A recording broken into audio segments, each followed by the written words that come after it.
Hey, hello guys, welcome to my channel Live It Up Science. Today we are going to discuss about the topic protein turnover. So what is protein turnover? How the protein turnover take place? That we are going to discuss in today's video. Do you know where the digestion of the protein takes place? Intestine? Yeah. If you are thinking about the same, then you are right. The digestion of the protein takes place in the intestine. The proteins are then converted into the amino acid in the intestine. Then what about which cannot be converted into the amino acid? What about that protein? So that protein that is uh, then that protein got the mark with the help of the another protein, that is ubiquitin. So the protein having a mark of the ubiquitin on it, that protein or that cell is to be degraded. So in this video we are going to discuss that how the ubiquitin mark the that protein that are the wrong protein, that are not converted into the amino acid, and how what happened to that protein, how the degradation of that protein occur. So here we goes. Now here the question arises, what is ubiquitin?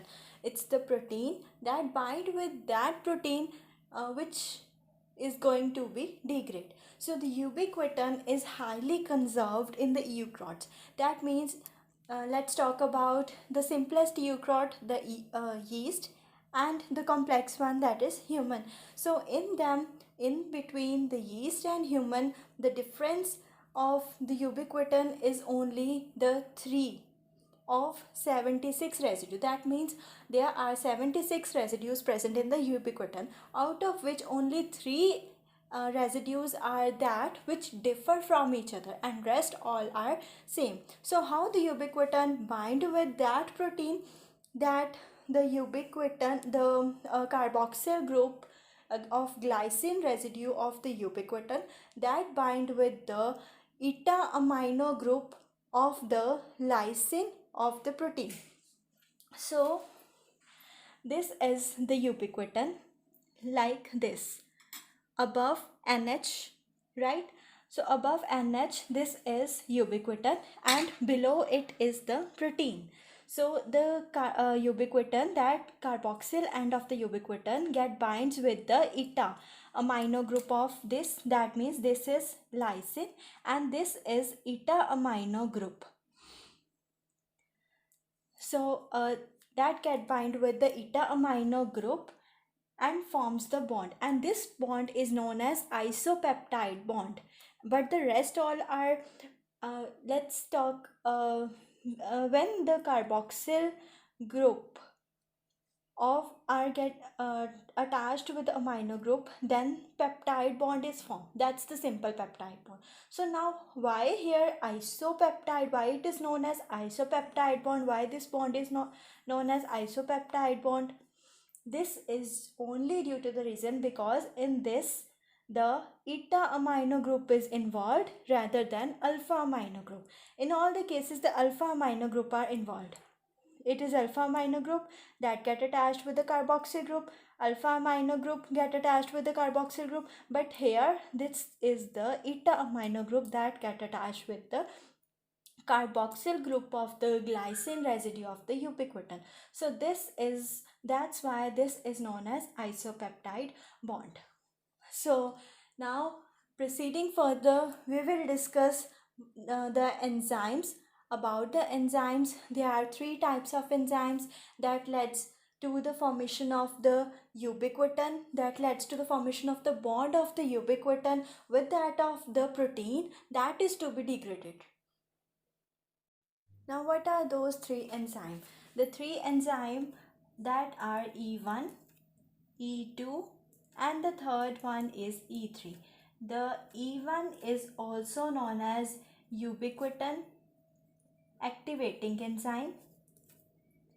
The E2 is known as ubiquitin conjugating enzyme, and the third one is E3, that is known as ubiquitin protein ligase. So how these 3 enzymes function for the formation of the bond between the ubiquitin and the protein that we will discuss here. So what happened? Initially, the ubiquitin containing protein, it's contained the carboxyl group. When it react in the presence of ATP, or when it react in the presence of ATP with the E1, what happened with that? The ATP release the pyrophosphate group. The ATP release the pyrophosphate group and is converted into AMP and get attached with one of these oxygen atom. Replace the one of these oxygen atom and attached with the carboxyl terminal of the ubiquitin. Like here, the carboxyl AMP is AMP attached with the carboxyl terminal of the ubiquitin. Now in the presence of E1, again E1 come. Now what happened? It replace AMP or it release EMP and bind with the help of its self-hydral group with the carboxyl group, like here. So after that, when it bind, after its binding, E2 enzyme come. What is E2? Enzyme ubiquitin conjugating. That means that leads to the conjugation or change in structure. That this ubiquitin, this get converted like this, right? So the ubiquitin now E1 is replaced by the E2 enzyme and the ubiquitin is now attached with the enzyme E2. After this, what is the step? E3 enzyme came. That is the ubiquitin protein ligase enzyme come. What it functions? What's its function? It function like it brings the target protein with them, or we can say like this is the target protein and E3 enzyme is bind on the target protein. Understand? That means that E3 enzyme bring the target protein. So when this E3 enzyme that get attached bind with the target protein, it brings up the target protein, and the final step is that this carboxyl terminal of the ubiquitin gets attached with the amino terminal of the target protein with the release of enzyme E2, that is the ubiquitin conjugating enzyme, as well as the enzyme E3, that is ubiquitin protein ligase. Now what you see here? You see that the enzyme that get attached with that protein, that is to be degraded, right? So now the question arises, what determines whether the protein is ubiquitinated or not? So that is determined with the help of the specific sequence of the amino acid, that is known as dagron. That is known as dagron. It is the specific sequence of amino acid. So how it determines? It determines the half-life of the cytoplasmic protein of the N-terminal amino acid residue.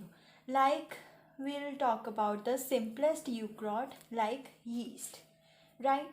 Yeast, if the yeast contain methionine or proline, if the yeast contain methionine or proline, any of these amino acid is attached with the N-terminal amino acid residue of the yeast, then the protein will be, or the ubiquitination of the protein will take the long time. But if the yeast contain the arginine or leucine, then the ubiquitination is fast. If these amino acids present on the N-terminal residue, lysine residue of the yeast, then the ubiquitination is fast. Why? Because its half-life is the half-life of this amino acid is only 2 minutes, whereas the half-life of these former amino acid, that is methionine and proline, this is 20 hours. So the ubiquitination takes place longer time for the former proteins, whereas for the latter proteins, that is the arginine or and leucine, the ubiquitination takes place faster. Because why? Because its half-life is only 2 minutes. So now what's the function of E3? Proceeding to the function of E3. Function, we know it helps, it is bind with the target protein and helps to bring up the protein that is to be degraded to the ubiquitin and leads to the binding of the ubiquitin with the protein. So what happen if there is the deficiency of the E3 enzyme? What happened with that? Ubiquitin protein ligase, if this enzyme has the deficiency, so what happened? That would lead into the two disease. The first one is Parkinson disease. I know many of you heard about this disease. What is that? It is, in this, what happened? The amino acids start accumulating. Why? Because E3 is deficient or function, or its function improper in an improper way. So the accumulation of the amino acid that would lead to the results would result in the disease that is known as Parkinson disease. And the second one is Angelman disease. Angelman disease is a severe neurological disorder that leads to the mental retardation. That means you are feeling like you are mentally retarded. Every time you are feeling you are mentally retarded, you you are suffering from, like, you want to say something but you can't speak. You speak like like this is the absence of speech. And the third one is the third symptom is the uncoordinated movement, that what you are thinking you are not coordinated according to that. And the fourth one is that hyperactivity, or you are doing the activities not in a normal way but in the like excited and not excited, like dancing. I think some of you had saw that uh, the someone are dancing like very fast. They can't they that is the hyperactivity. So this is all about the targeting of the ubiquitin to the protein. Now we will discuss about the digestion of the ubiquitinated target protein. So how that uh, digestion of the ubiquitinated target protein led with the help of the enzyme proteasome. That is the enzyme proteasome, right? Now the proteasome, it is also known as 26S proteasome. Why it is known as 26S? Because it contains the two subunits, that is 20S and 19S. The 20S subunit is 700 kilodalton, having the mass of 700 kilodalton. 19S also have the mass of 700 kilodalton. So the 20S subunit has further 2 subunit that's divided into 2 subunit, that is alpha and beta subunit. It contains the 7 subunit of each, like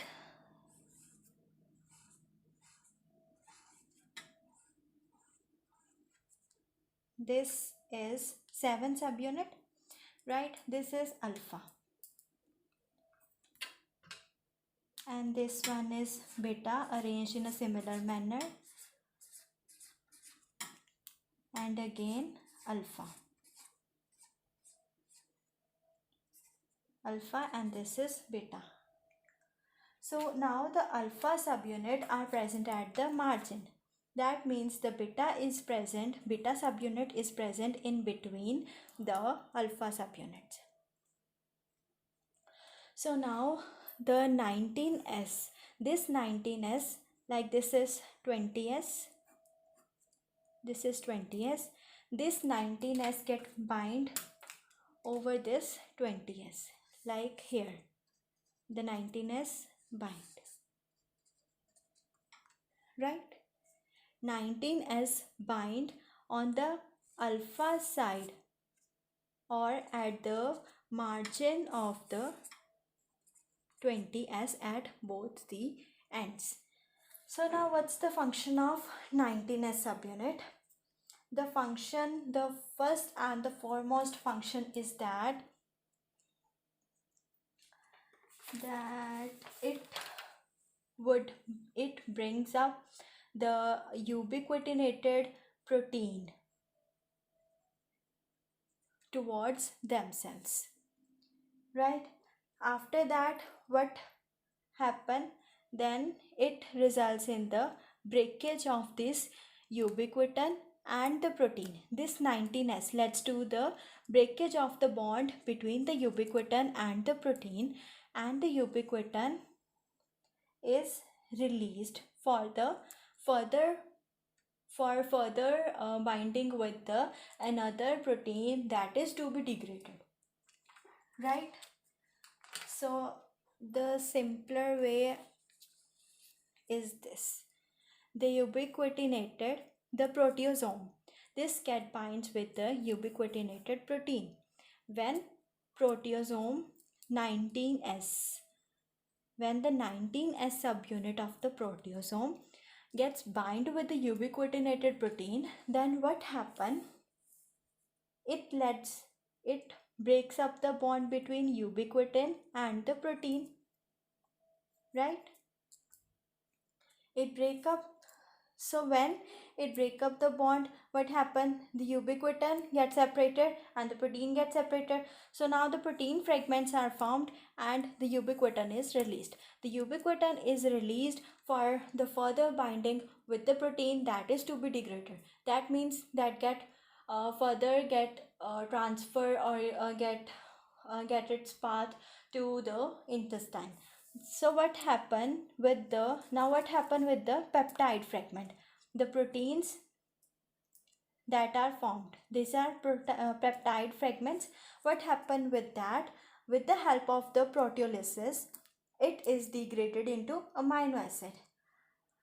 In the starting, we read that the proteins are converted into the amino acid, and the proteins that are not converted, that are degraded. So that degraded protein are marked by the protein that are by the protein ubiquitin.